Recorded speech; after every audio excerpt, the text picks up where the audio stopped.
Hello everyone, I'm Qifan from Khmer. Today I will give you our introduction for work on hand gesture generation.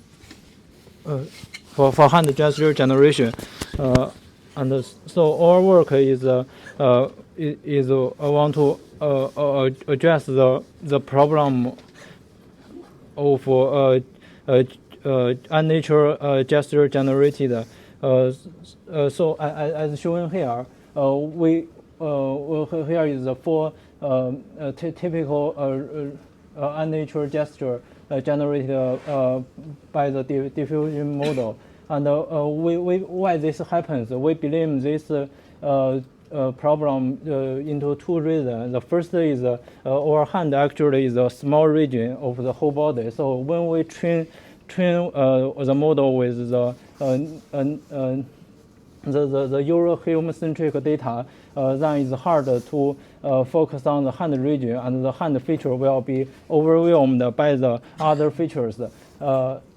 Another reason is about our hand is have complex spatial structure, and even hand is a small region, but it's very flexible. When it's move fast, it will cause the motion blur for the vision system. If we train the model with the blurred data, then it's hard to focus on the accuracy hand feature. And actually another problem is our hand is very easy to be occlude, even the self-occlusion, like if we view from a certain view, but many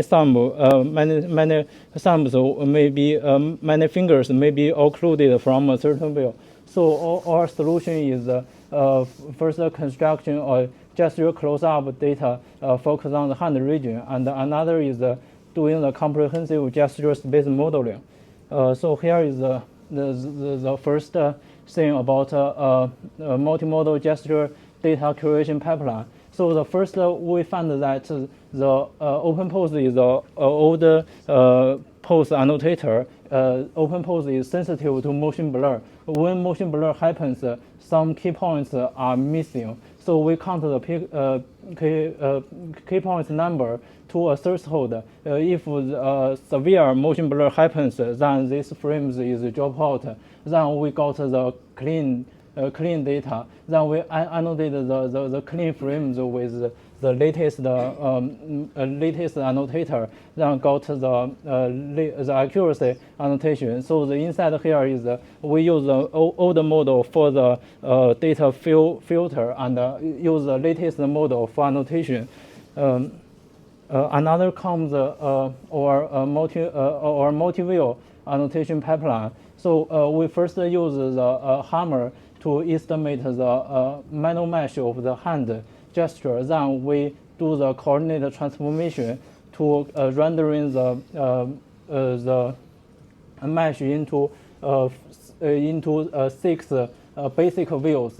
When we do this, we can make the complementary information of every gesture. Like here, if we look at the front view, the thumb is occluded, but on the rear view, the thumb is visible. So we view that the view on the same axis as a complementary view, and we grouped these 6 view into 3 groups. Then we calculate the projection area of each rendering mesh to count for the information of each view.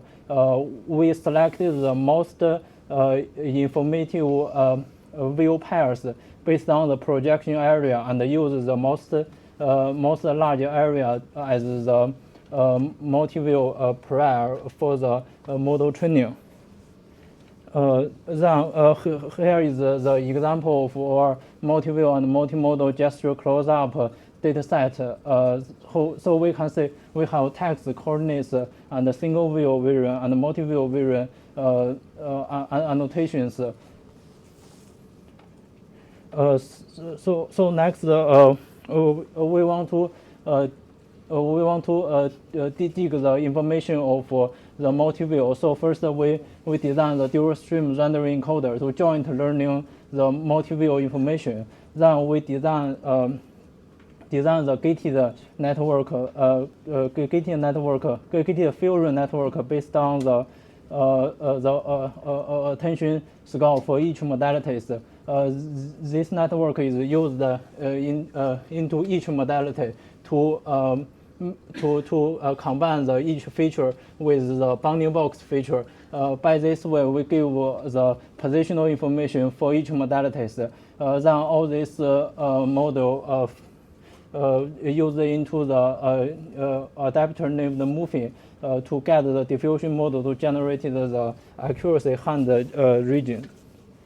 And here is our results. We can see our performance is better than the other comparison method, and the statistical results also show our method is better in many cases, and we also report the performance and inference time, and also the multi-view rendering time in the mobile edge computing.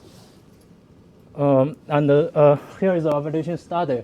We can say if we involved with more views, then we find the performance is drop down. We think this is because the more views actually introduce the redundancy. It's not works like the two view pairs, just include the complementary information. And we can see here the deep map actually gives more information boost, and the mesh is a second important feature. And the last is about the bounding box fusion. We can say with the bounding box fusion, the hand region performance is slightly improved. And here is the conclusion. So for our work, we give three contributions. The first is about the data processing pipeline. Another is the dual stream rendering encoder for the multi-view prayers. And the third one is the moving adapter for the hand region improvement. That's all my presentation. Thank you.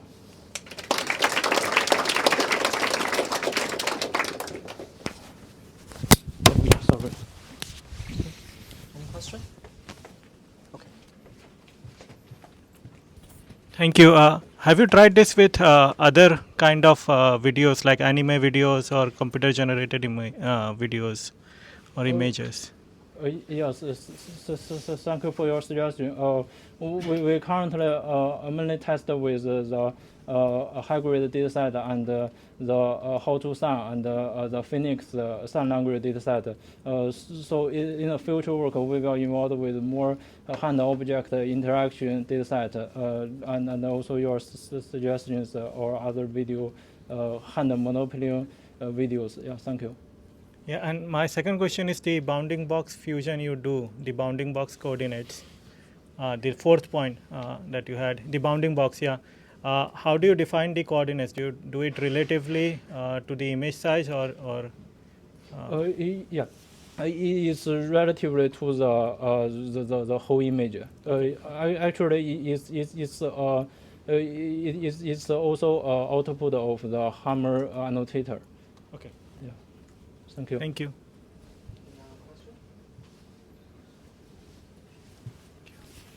I guess that's the end of the second hour feedback.